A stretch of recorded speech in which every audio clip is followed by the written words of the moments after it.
Dumelang Absheni Ralocha Sanmanani Muleni. My name is Naledi Mfoloe, and it is my absolute pleasure to welcome you to the latest edition of the African Diaspora News channel, where we unravel the stories that shape our world and our community. Now, I want to address something that has deeply upset me, and I'm sure many of you as well. Now, in an interview with eNCA, Janusz Walus, who is the man who assassinated the great Chris Hani in 1993, gave us a chilling reminder of how far reaching hatred can be. Now, his words were not just an apology that never came, but an unapologetic recount of a crime that changed the course of South Africa's history. And for me, watching that interview, I couldn't help but feel disgusted and, more than that, sad. Because in the interview, right, Wallace spoke about the murder as if it was some cold, calculated military operation with nothing but a lack of empathy.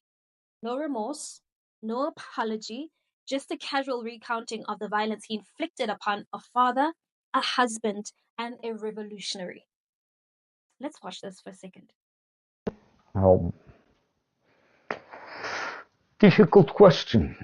Is it here? It's here, but I'm still missing the other home.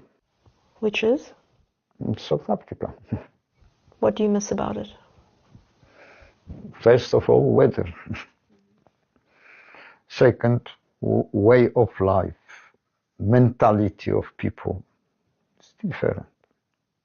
Do you understand that many South Africans think that you are a monster? Entitled to their opinion. Would you describe yourself as a soldier? I say to a certain extent. I was the soldier. Would you do it again? If the circumstances would have been like they have been, I would do it again. If it was any hope of stopping what happened. And that, my friends, is the cold reality we are dealing with.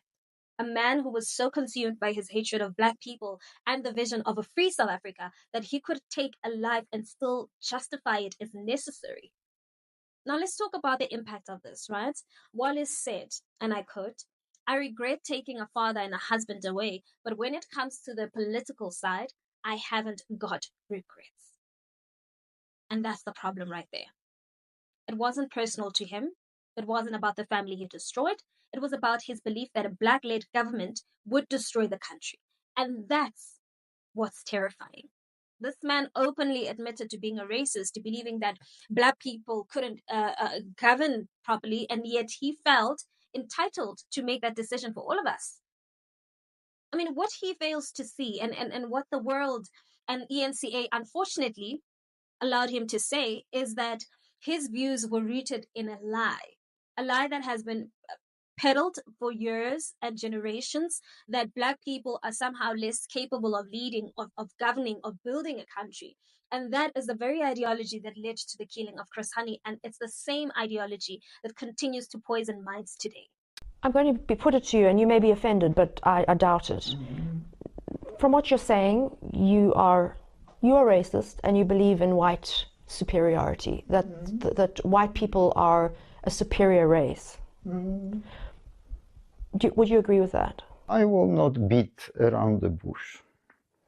Okay, I agree because it's proven that white people can run the country. And it's proof that Black people, in most, besides the example which I given you of Biafra and things, they generally can't do that. They haven't got capacity, and you hear it more and more from Black people themselves. If you call it superiority, doesn't mean that you have to right to oppress them in any way. And I don't take the not having voting rights oppression. So you didn't think Black people should have the right to vote? And honestly, what's even more upsetting is the platform Wallace was given to spew this hatred. eNCA, which is a national broadcaster, gave this man airtime to tell the country that he has no regrets about killing one of South Africa's greatest leaders. I mean, Chris Hani, a man who fought for peace, who fought for a better future for all South Africans, was taken from us by someone who thought black majority rule was a threat. And now, as if the wound wasn't deep enough, let's consider the impact on Hani's family. I mean, especially his widow, Hani. For her, this interview isn't just an upsetting recollection of the past, it's a new chapter of grief. Hani, who has already been through the unimaginable loss of her husband, must now relive it again, watching the man who murdered her partner speak with no remorse. And I can't imagine the pain she must be feeling right now. And this is where I, as a Black South African, feel the deep sense of injustice. We are being asked to forgive people who have never shown any genuine remorse. The eNCA aired this interview without considering the pain it would cause, and there's no real apology here.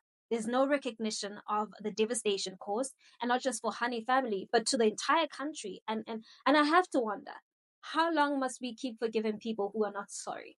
How long must we keep swallowing the bitterness of injustice without demanding accountability?